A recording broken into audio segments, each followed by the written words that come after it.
En este momento, en la conducción de esta sesión, uno de los vocales del Consejo de Administración Legislativa CAL, el asambleísta Luis Fernando Torres. Escuchamos la intervención de Gabriela Larreategui, asambleísta por Pichincha, por la Alianza Creo Suma. Y sobre esa base se han eliminado propuestas abusivas, como la extensión de la responsabilidad a los accionistas de las compañías, como la extensión de los plazos de prescripción y caducidad, y como la determinación presuntiva, entre otras. La lucha contra la evasión es fundamental. Sin embargo, no podemos legislar en contra de los derechos de todos los contribuyentes, asumiendo que todos son evasores, aumentando la discrecionalidad de la Administración Tributaria Central y complicando el desenvolvimiento de las actividades económicas de todos los contribuyentes, espantando la actividad económica y así la inversión. Hay muchas otras consideraciones que le siguen haciendo falta al proyecto y que pongo a su consideración, al igual que lo hice en la comisión. Durante años, el anticipo de impuesto a la renta se ha desnaturalizado, gravando no solamente la renta, sino el patrimonio, los activos, los gastos y los activos de las empresas. Todos entendemos que el Estado necesita liquidez. Lo que nos hace falta entender es que las empresas también requieren esta liquidez y que un anticipo inflado que considera rubros que no son renta afecta gravemente a las empresas. Es imperativo que regresemos al cálculo de anticipo de impuesto a la renta previo al 2009, en que se calculaba sobre la base del impuesto a la renta pagado menos las retenciones en la fuente. Y lo más importante, se devolvía lo pagado en exceso, haciendo que la tarifa de impuesto a la renta sea clara para todos los contribuyentes y sea transparente. Con la fórmula actual, que además ha sufrido tantas variaciones en su aplicación, precisamente por todas estas quejas que las distorsiones que generó han suscitado, llegando a inventarse fórmulas como el TIE para la devolución del anticipo, hace que cada año los empresarios no puedan calcular exactamente cuál va a ser la tarifa que se va a aplicar de impuesto a la renta a la empresa el año siguiente. Este cálculo de anticipo a la renta y falta de devolución es perverso y promueve un ciclo vicioso en el que para el Estado consiga liquidez, afecta a las empresas y éstas dejan de invertir y, por lo tanto, de producir. Por otra parte, a continuación del artículo 48 de la Ley Orgánica de Régimen Económico, de Régimen Tributario Interno, se pretende agregar un enumerado, según el cual la compañía tendrá que demostrar a priori al SRI que el último nivel de su cadena de propiedad, que no reside en el Ecuador, no es un titular nominal o formal.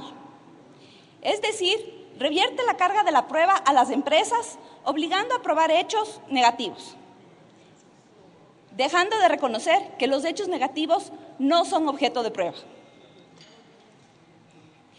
Se pretende reformar, por otra parte, el artículo 154 del Código Tributario, para que se suspenda el procedimiento de ejecución una vez concedidas las facilidades de pago, a diferencia del texto que consta actualmente en el Código Tributario, según el cual, con la sola presentación de las facilidades de pago, se suspende el proceso de ejecución.